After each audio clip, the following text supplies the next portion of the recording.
Welcome viewers to Midnight Coffee with Faisal. A very good evening, lovely Saturday. Today here in Malaysia, Kuala Lumpur, and it's midnight here in on Saturday morning, and now passing into Sunday morning. And I wish every one of you well and in good health. So basically, tonight's episode is masterclass, a project management masterclass, and we're going to talk about the effective habits, effective habits of project managers.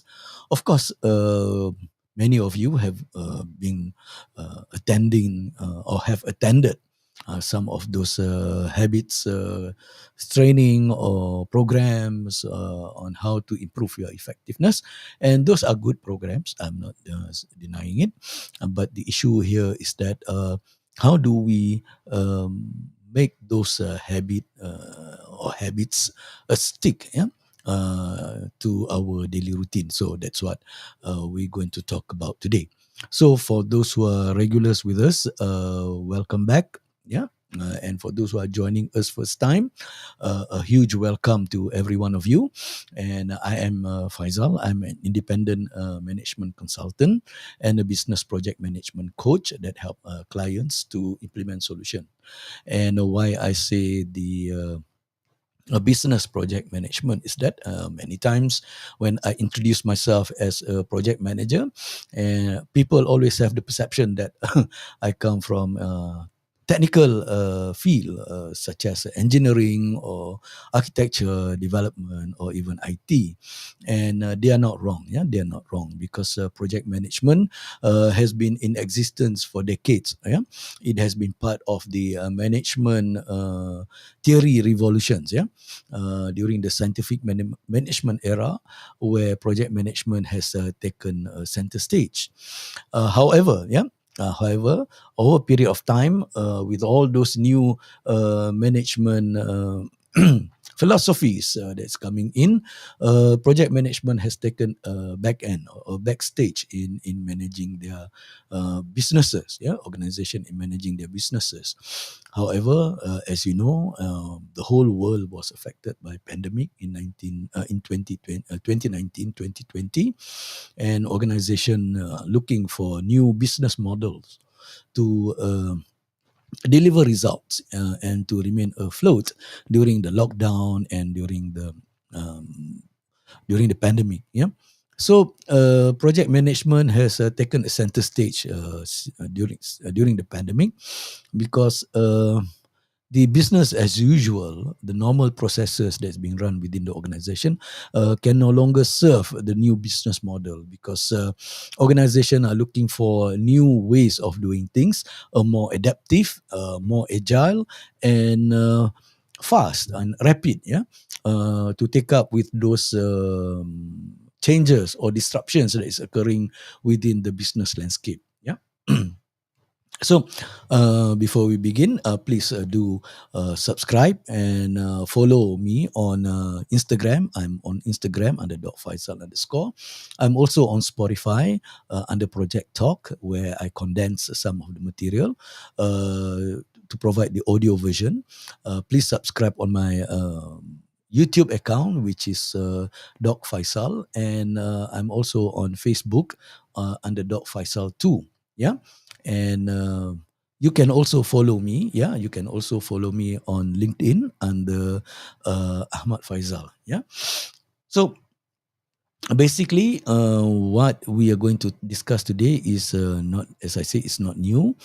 It's been within the sphere of management, where we talk about habits of effective people, effective leaders, and yeah, now we are, as my area is project management, I'm going to share with you some thoughts. Yeah, some thoughts on what are the habits of good project managers, and maybe please shout out in the box in the comment below as to what are your opinions, and maybe if you have any questions, you can also post it in the comments and we will take it through the live session. So let's see. Mastura just sign up as a regular customer. Good evening, Mastura. Salam Doc. Waalaikumsalam warahmatullahi taala wabarakatuh. Thank you for being with us, Mastura, a regular. Always be with us every session.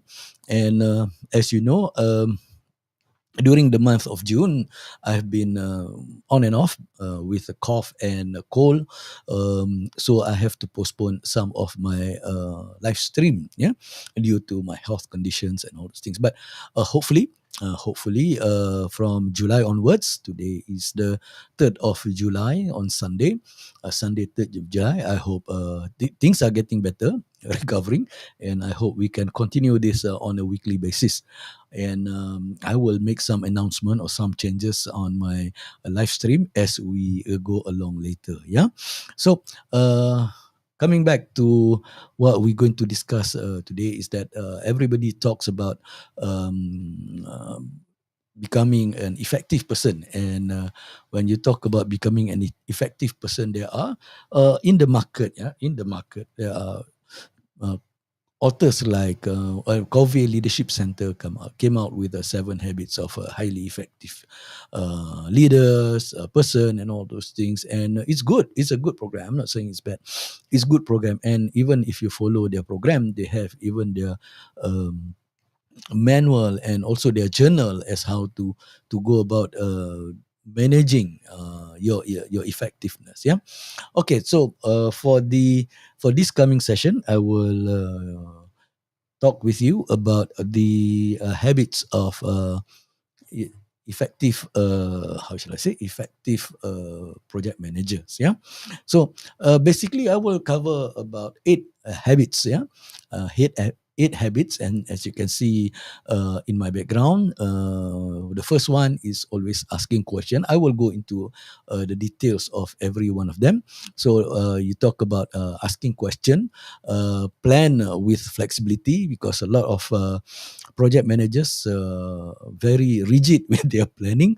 So we will discuss a little bit on plan that includes some flexibility. Uh, Writing things down, journaling, and all those things is a habit that every one of us should, yeah, practice. And then prioritize and focus. Let me excuse myself for a while. Uh, Prioritize and focus. And we're going to talk about setting framework and boundaries that works for you, and also related to making decisions, making hard decisions and easy decisions, making a sustainable decision, and also providing solutions.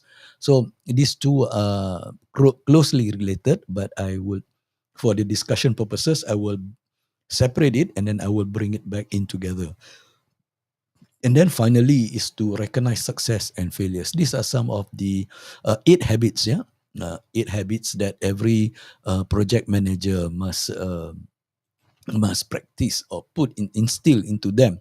And as you know, habit is something that you have to force yourself to do it first, and then it became naturally, it can become a second nature to you. It's just like driving, and most of people right now driving the cars with a automatic gearbox. But in those days, in the 60s, in the 70s, before the introduction of the automatic gearbox, there are manual gearbox. So you practically have to put in to engage gears number 1, 2, 3, 4, and 5. And I was fortunate to learn my driving using the manual gearbox. And initially, when I was first starting to drive, I'm looking at the gear stick to see whether I'm going to number one, number two, and number three. And my trainer next door is shouting, I mean, sitting next to me, shouting, "Hey, look at the road, look at the road." Yeah, but as we practice and all those things frequently, and it became a second nature. So you can drive. Then after that, I've been driving the cars that have a manual gearbox, without having to look at the gears, and it's one, two, three, four, or five, and whatever have you. All right. So let's moving on. Yeah, moving on. Let's look at the first habit. The first habit is about asking questions. As a project manager, one of your habit is that you should not be shy. You must never be shy in asking questions. And even as a trainer, for me, as a consultant, as a trainer, I always ask questions. And because from asking questions, you are able to gain the insights onto the organization, onto the teams, or even into the individual. Yeah, because I do provide one-on-one executive coaching. So during the executive coaching is also about inquiry. That means about asking deep questions to get the insights of individual, so that we are able to help them to improve. So when you talk about asking questions, so you have to, there are two parts. Yeah, there are two aspects of asking question. One is the question itself. Everybody is talking about asking the right question. You have to ask the key question, know how to ask the right question. Yes, fine, that's true. But you have to remember is that if you ask even the right question to the wrong person, it's just like talking to the wall. Yeah. So you won't get any response or any reply from them. And or sometimes they will just look at you and stare at you and give that, I don't know, I think most of you would have experienced this, because you are asking the right question but to the wrong person. However, the same goes to the vice versa, or the reverse. Yeah, sometimes you met the right person, but you asking the wrong questions. Yeah, you asking the wrong questions, and especially today. And if you see on the internet, sometimes on the internet, everybody seems to be the expert. When there's a financial crisis, suddenly you see everybody is commenting about financial. When there's a problem with the economy, everybody is commenting about economy. Suddenly everybody becomes economist, everybody becomes financial specialists, advisors, and this is where as I said, when you go through the internet, sometimes you have to take it with a pinch of salt on those comments that whatever given, because it's easy to criticize, but giving a constructive criticism is not easy. Yeah, and especially if you are not in that particular position, or you are not in that particular shoe. So if you talk about if you talk a lot about the economy and all those things, then when you take the position as the ministers or whatever, not then you may perform worse than the current position, whoever that is holding it. Okay, I'm going to leave it at that. But what I'm trying to get at is, as a project manager, you have to get into habit of asking questions. There is no such thing as stupid questions. The stupid questions, I always say, whether in my training or in my consulting or in my lectures, the stupid question are those questions that are not being asked. Yeah. So always ask questions and frame your questions. See the relevance to the questions to the person that you are addressing it to, whether you are addressing it to the right level. This is where I'm talking about the right person.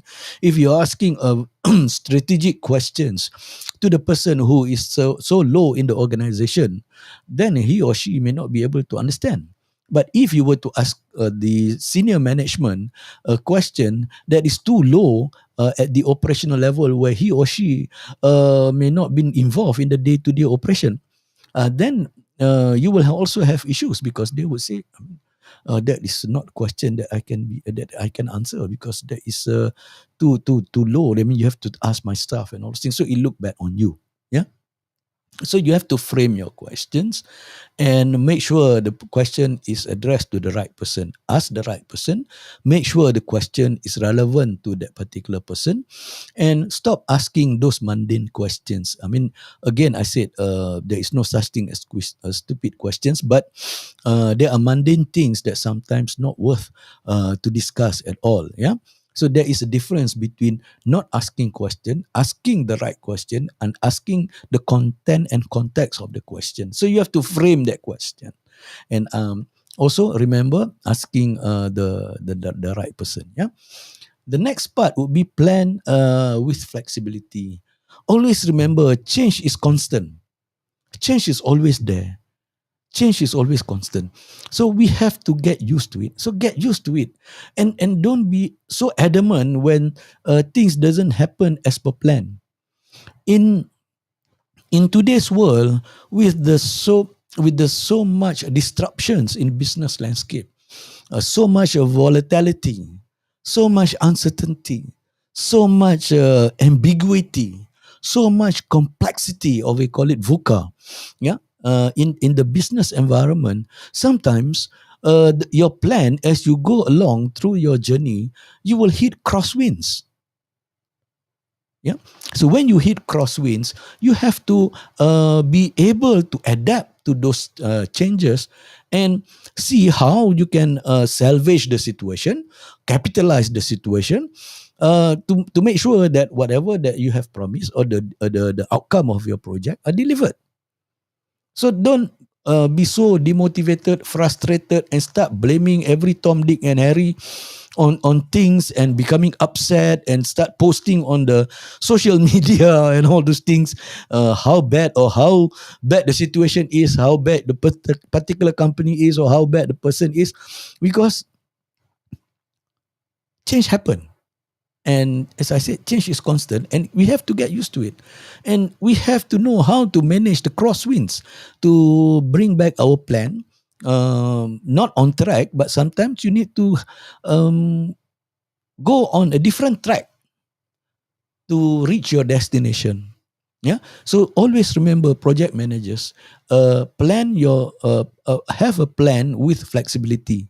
So this is where what I'm saying here is that don't be too adamant about the plan. It's okay. Because sometimes I mean, I've been in project environment for more than 35 years, and I think this is the 2022 now, is the 37th year living in the project environment, and I've yet to see a project that goes through a very with a smooth sail. There will always be some teething problem. If it is not a major problem, there will be some teething problem. And as C. Kamut says, what can go wrong? Well, I'm sorry. AC Kemot was my aeronautical instructor, lecturer, and he was quoting Murphy. Yeah, what can go wrong will go wrong. Yeah, so that's Murphy's law. What can go wrong will go wrong. So we have to anticipate all these things, and that's why in the project management processes and all those things, if you're familiar with the PMI or Prince 2 or whatever, that is what we call a risk management, trying to minimize those changes. Okay, but what I'm trying to get at is that as a project manager, plan your work, but expect the plan to be modified, because change is constant, and have the flexibility in your planning. Yeah. Okay, so that's habit number 2. Habit number 3, this is where, I mean, with the technology today, and everybody is so used to having a device on their hand. It is okay. I'm not saying that you should not use those digital device. If you can digitalize your notes, well and good. Yeah, because in those days we have this notebook where we journal all those things that's happening in our projects or in our daily life. We have this diary, and we start saying, writing at night, and say, dear diary, blah blah blah blah blah blah blah. I mean, those were the days. But what I'm trying to get at is write it down. How many of you have missed the emails, the WhatsApp messages or Telegram messages or whatever platform that you are using within your company in a group, yeah, and the WhatsApp group or Telegram group and whatever group that you have, how many of you would have missed some of those action items that is appearing in those messages? Yeah, many, right? So what we need to do is that we need to write down. You will remember better when you write it down. So it's okay if you want to have a pen and pencil, or I mean paper and pencil, or you want to use your digital notes. Like most of the devices now comes with a pen, with some form of pen or whatever have you. You write it down. You write it down, and when you write it down, you tend to remember it better. Yeah. So write things down. And while we are here, I mean, while we are writing down, this is where you talk about managing your tasks. Yeah, managing your tasks. You have to write the action item, and you must also include something called follow-up actions. Many project managers, even sales people, I have observed this, is that they go out to meet a potential client and they do the pitch, but they didn't follow up. And that's why they lose their businesses. Same goes with project managers. Whatever the action item that you need to do, you have to write it down or have the to-do list or whatever that you fancy, or log action item or whatever that you fancy, um, and then have a follow-up date. And today, ladies and gentlemen and viewers, uh, we are lucky because we can sync uh, all those tools within one device. We can link our action items in our calendar, and it will set the reminder. The to-do list can link up to your notes. Your notes can link up to your calendar, and all those things are linked up together. So you can use that device if you want to use note taking. You want to use a device for your note taking.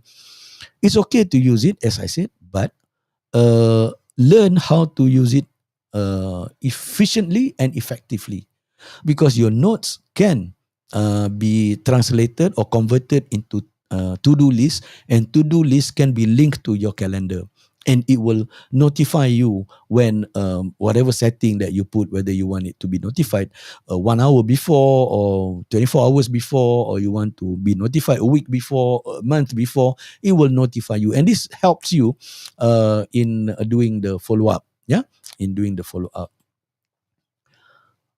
Yep. And then the next item is that when you talk about writing down, is prioritize and focus.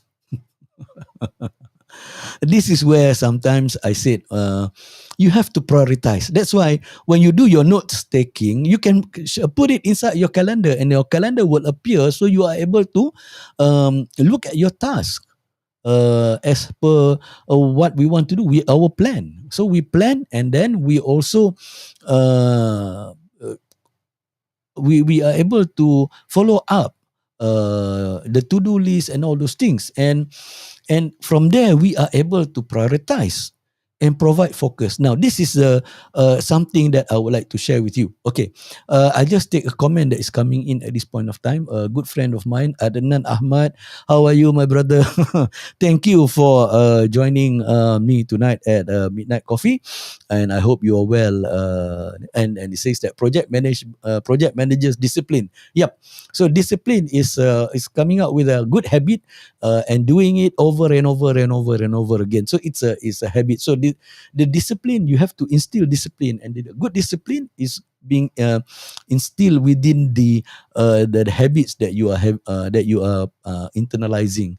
And to him, to-do list is a very indispensable list, which is very true. And I have my own to-do list on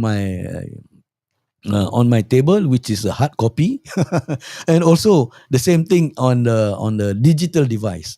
So the to-do list is very important. And as I said, thank you, Adnan, for your comments. And what I'm saying here is that you and I, as project managers in today's environment, we have to learn how to use the tools. I've seen many people buying all those expensive gears, yeah, buying all those multi-thousand, few $1,000s worth of tools, and they only answer call, yeah, they only answer and make calls or receive calls, and maybe check their social media and replying email. But I tell you, the device that you have in your hand, that's why they call it PDA, personal digital assistant. um, if you know how to use it, you will be able to maximize the functionalities that you have paid for. Yeah, so that's why Mastura is saying here is that wasted, yeah, which is true. We waste on the equipment that we have purchased so much. I mean, very expensive equipment, but we don't use all the functionalities, taking selfie, OOTD, outfit of the day, and all those things. And this is where we have to learn.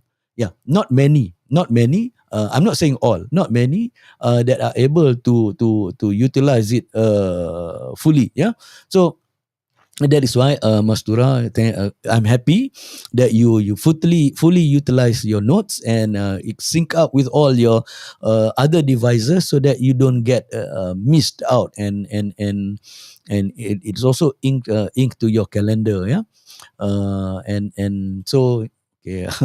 Well, this Samsung, she's utilizing Samsung Note. Welcome to the club. I'm using Samsung Fold. So with the pen, so because that's why we need this to because I like to write. So I do what I preach. Yeah. So I'm not just saying, but I'm also doing it. Okay. Let me come back to the topic that we are going on, the next one, which is focus. Okay, now I'm in focus. Okay, prioritize and focus. Don't confuse multitasking with focus. Multitasking is a killer to productivity. Trust me. Even when you talk about, the computer can do multitasking, yeah, the computer can open up all the windows, but they are also doing uh, processing on a serial basis. The command comes in a batch at a time. Yeah, and when you open up those windows, then it will start. If not, it will be idling somewhere. So we have to focus so that we are able to deliver what we need to do. I show you an example. Even today, just now, before my live stream, I'm doing multitasking. Yeah, so you can see on the extreme right. Is my laptop. I'm trying to recover because I think it's infected with virus and all those things. It's kaput, and I'm trying to doing some recovery. Hopefully it's done. But while doing the recovery, I'm also preparing for my live stream. So that is multitasking. But I focus at one unit at a time.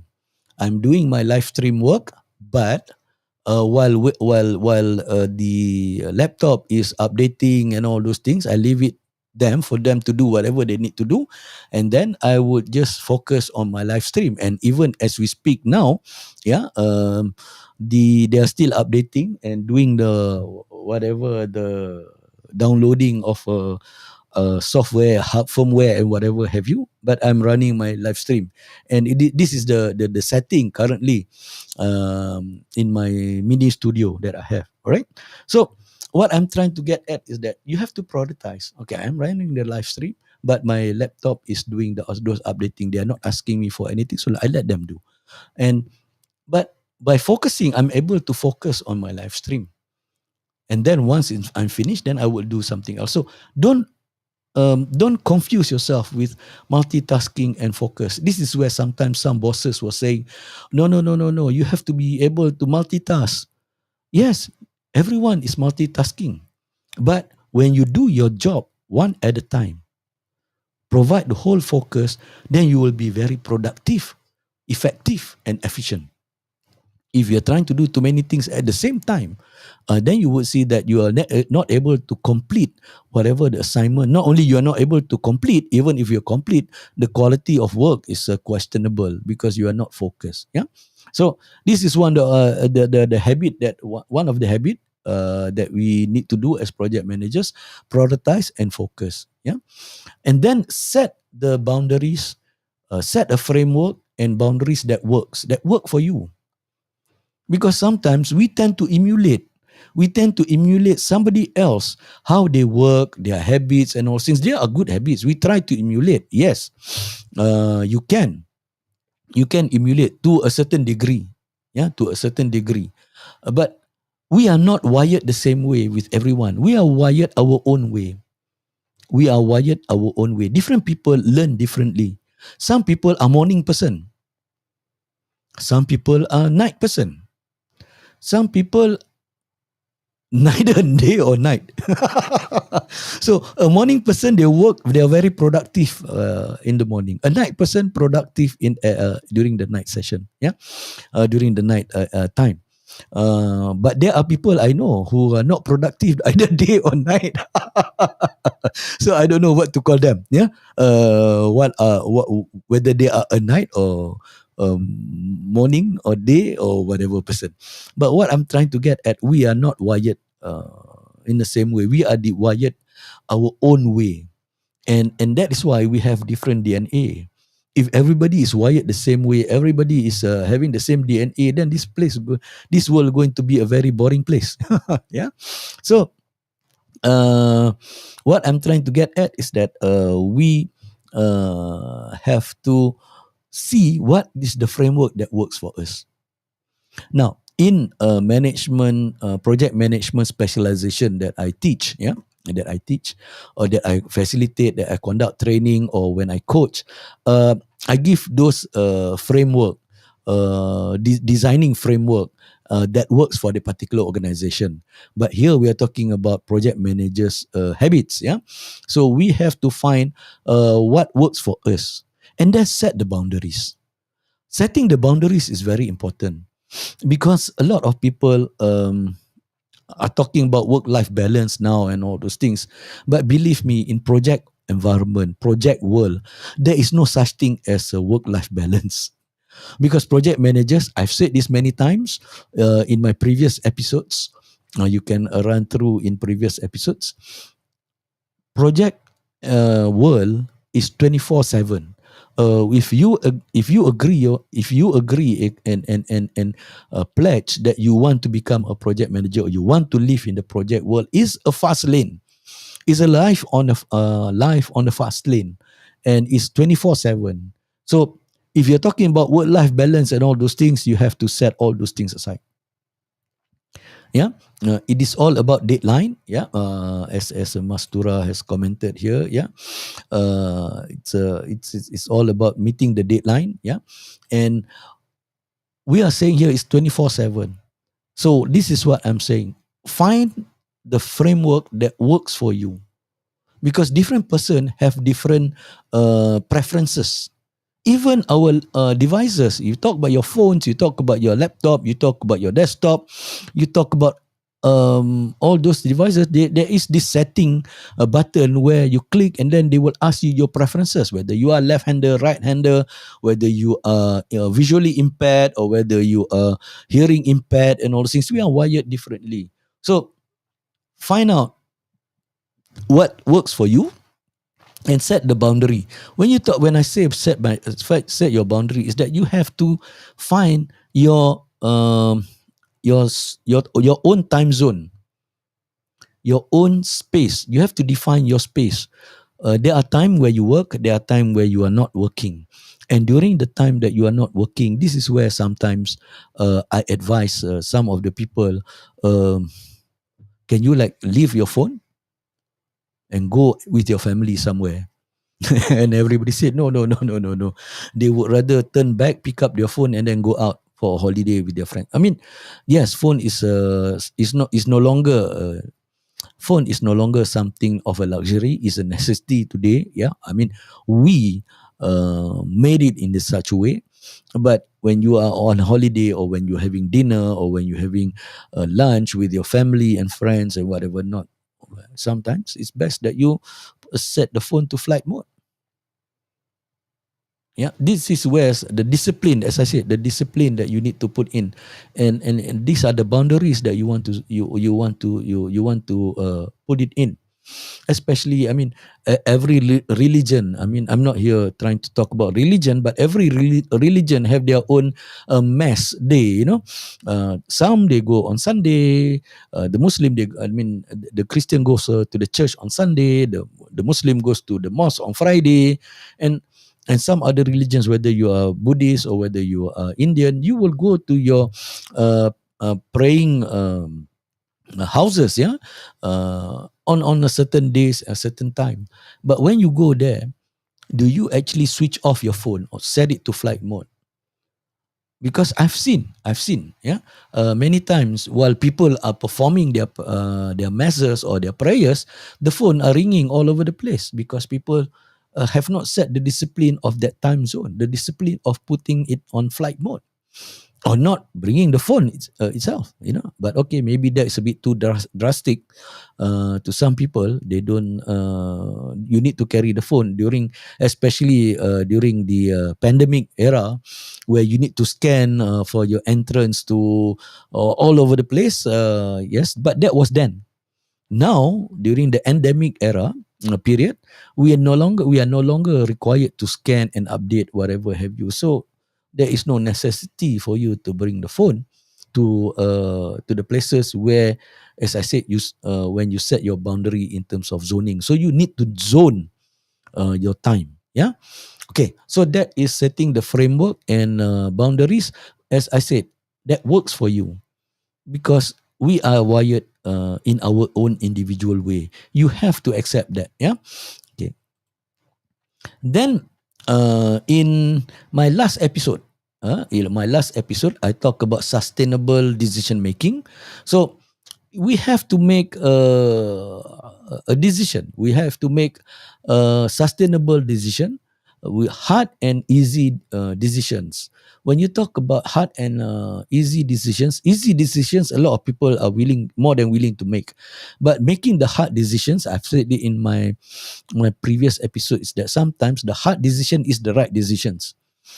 Terminating a staff, um, terminating a team member within your team, asking them to excuse themselves or recuse themselves from the particular project because of conflict of interest or of no interest. I mean, conflict of interest, fine, is quite clear.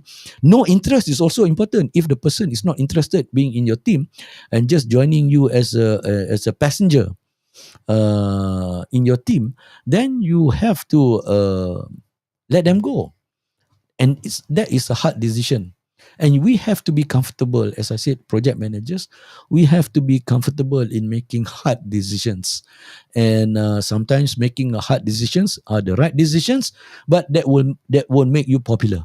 Yeah, that will not make you popular. So you will become very unpopular within the project team or within the organization and all those things. But again, this is not a popularity contest.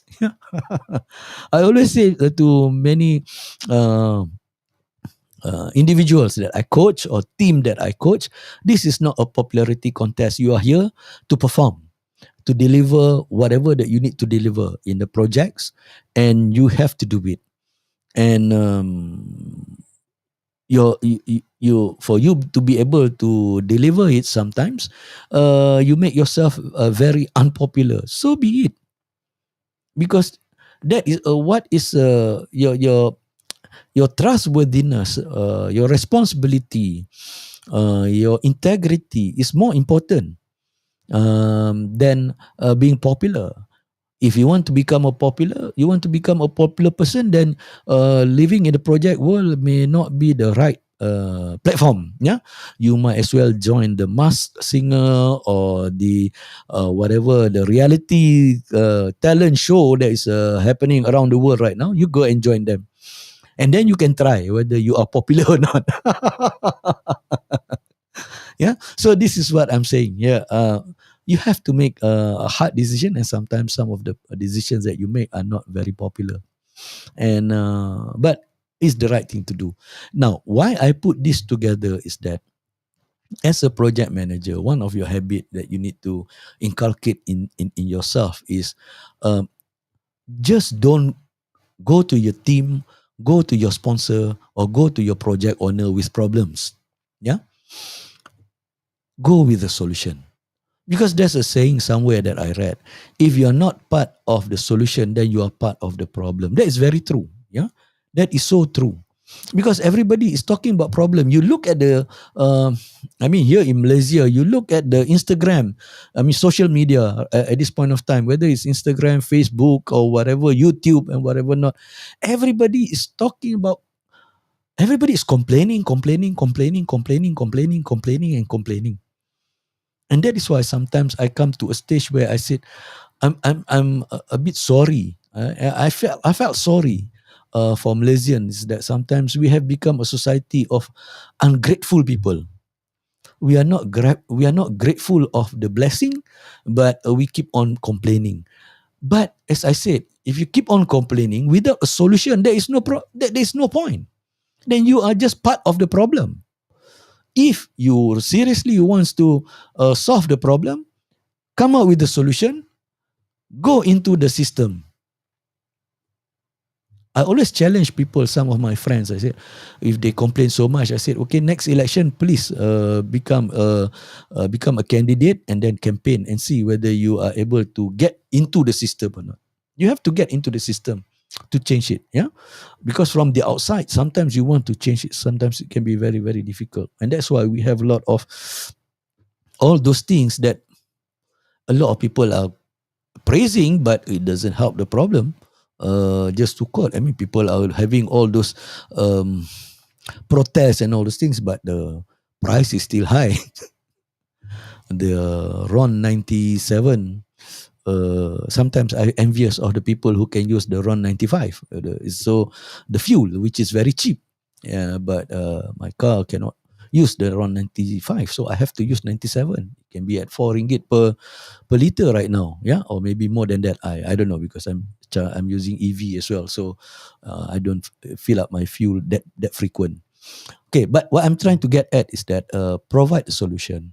As a project manager, we have to make it a habit that we have to provide a solution that is sustainable. That means always remember, whatever solution that you come with will benefit not only yourself, but must benefit the team, must benefit the organization, must benefit the society, must benefit the planet in general. So this is what we call the 3 P's of sustainability. Yeah, that's why we call it sustainable decision making. And you can refer to my previous episode. We talk about the 3 P's: people, planet, and profit. So the sustainable decision is where I'm not going to go into the details because I've already discussed in great length in previous episodes. So you need to master this, make it into a habit where when you want to make a decision, think of how that decision is going to affect yourself, the team, the organization, the community, and the planet. As a whole. Yeah. So that is the habit for solution and making decision making. And why I put the word case there is the decision making tool that we have developed, that I have developed, and I'm also conducting the training on that in decision making, where we talk about C is concern, A is analyze, S is solution, E execute. There's no point coming out with a solution but it's not executable. So you need to make sure that whatever concern that you have must be properly analyzed, looking at all those situations that you are in and also the sustainability issue, provide the solution that address the concern and also the situation that you are in, and also sustainable, yeah, for the organization, and execute the plan. Execution is something that we need to look at seriously, and this is where project managers must be able to look at solutions and making decisions. Yeah, and the final habit is that we need to recognize both success and failures, document and learn from it.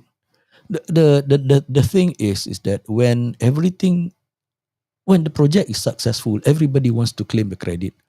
Even those who are not involved in the project, they want to claim the credit.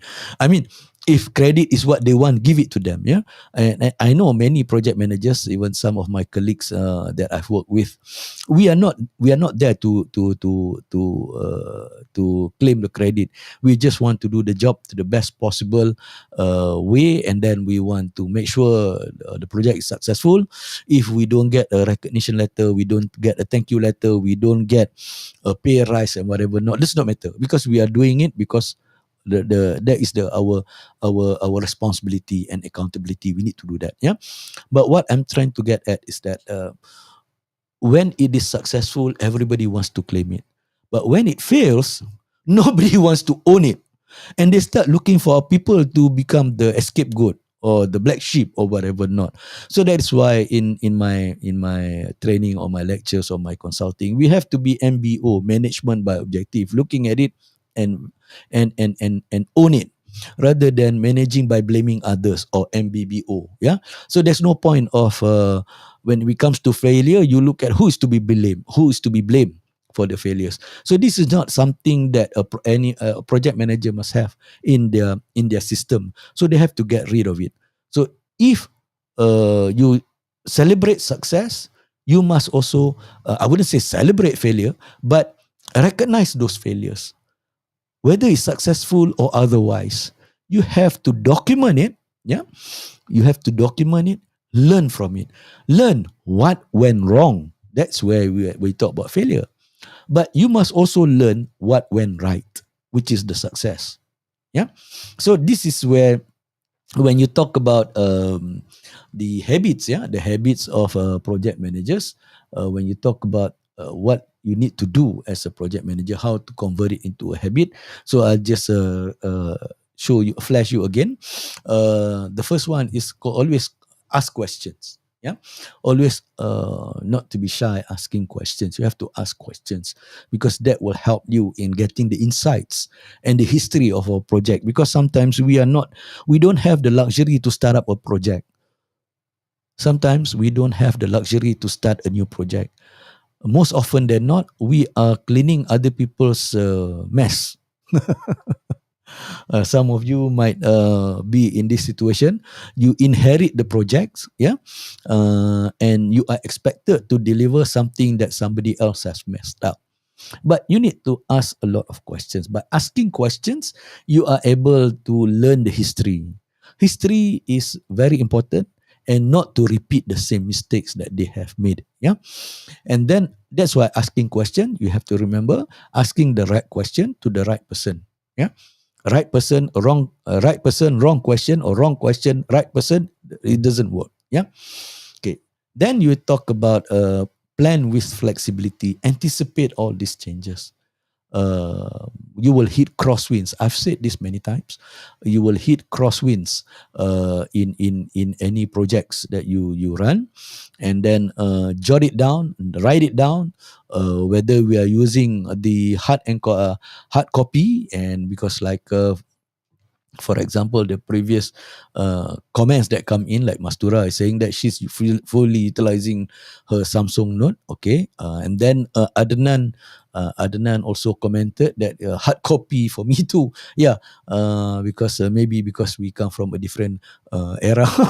Yeah, Adnan and myself. Yeah, we are the baby boomers.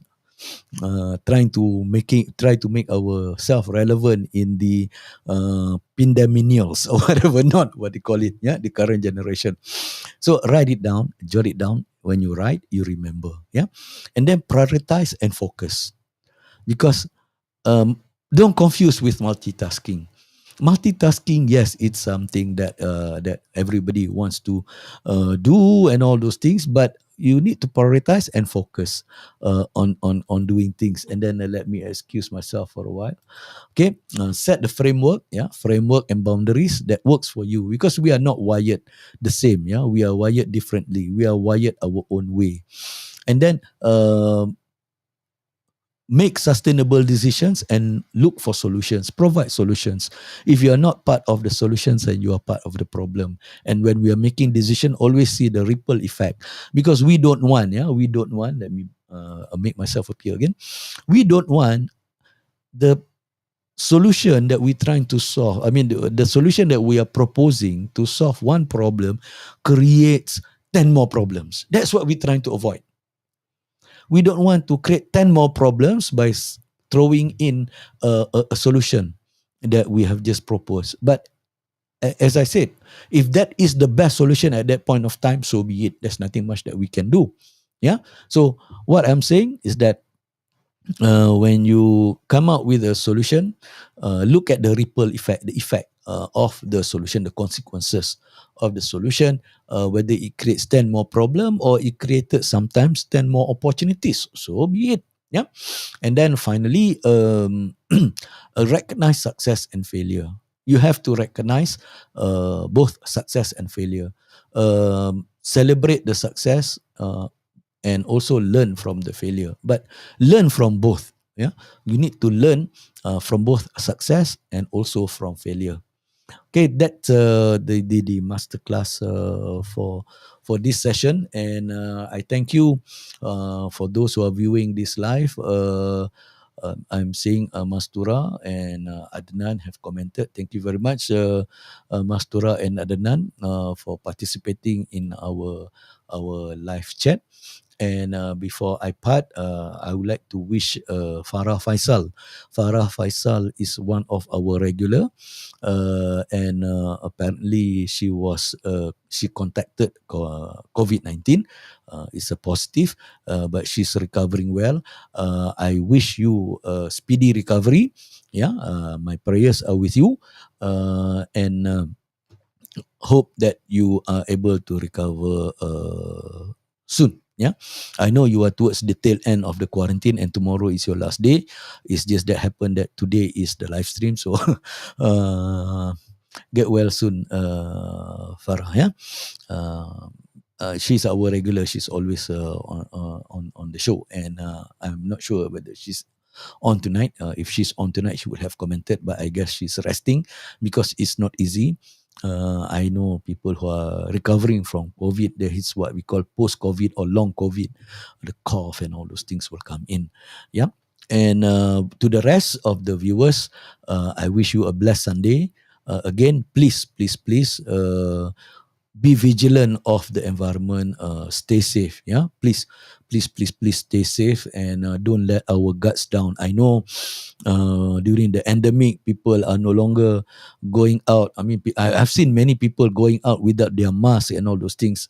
I mean, that's their choice if they don't want to wear and all those things. But I still feel that because wearing a mask is now like wearing a shirt. If I don't wear a mask going out in public, I feel like I'm not wearing any shirt. So it's like kind of naked, not having a mask on. Yeah.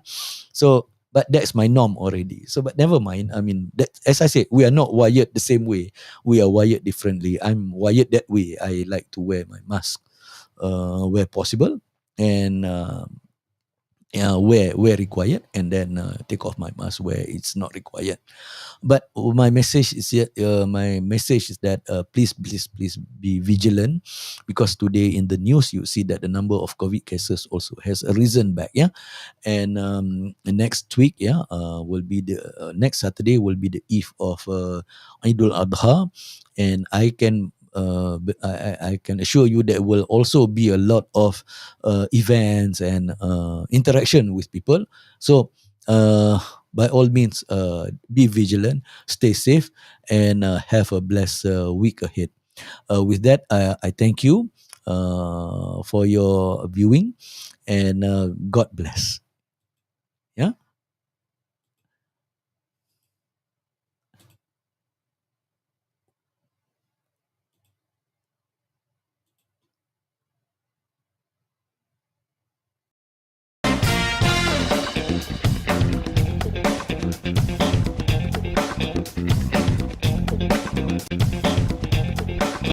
Thank you, everyone. That's a wrap.